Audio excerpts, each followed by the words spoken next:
So, there we go. That is the game finished.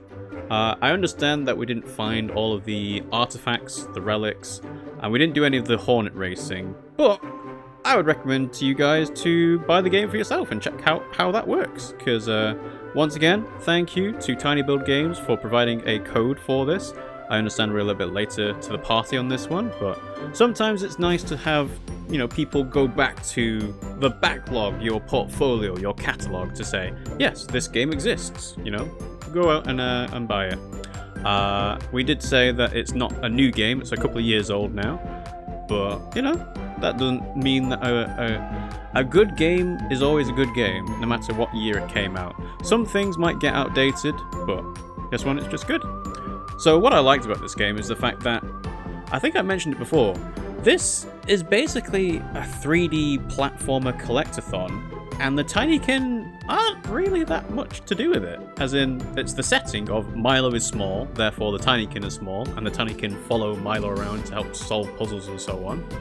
But you could just make a game all about, like, the soapboarding, which I think is what the racing of the Hornets is supposed to be.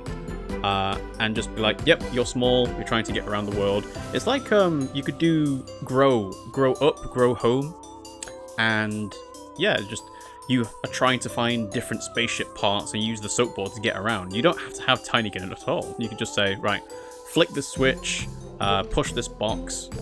But yeah, no, I really like what Splashteam have done with this. And yeah, like, I haven't done everything to do with the game, but I think that'll probably be it for my playthrough, because the game doesn't take too long to complete. It's supposed to be like 8 to 10 hours on a normal playthrough, which I think we've kind of hit at this point. I don't know what the completionist playthrough is like. English DLC? Is there DLC for this? Huh, I might have to look into that. And yeah, Sock Monkey would have done a good job of porting this to the Switch. I did notice the performance of the game did suffer a little bit on the later levels there, because it was playing at 60 FPS in the start of bits. But just the number of Tinykin to render on the screen probably is a bit too much for my original 2017 Switch to handle now. So yeah, we're trying to get the Switch 2 to be officially announced, which has not been announced yet as of this this playthrough.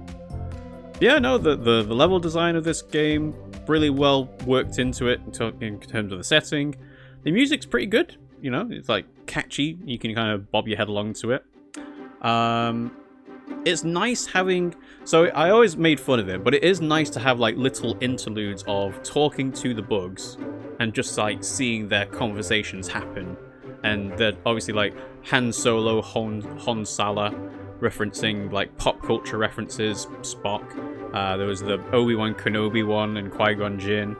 And just because this game is mostly about the platforming, you don't really expect too much in terms of writing and story, but they actually did do a good story for this, you know?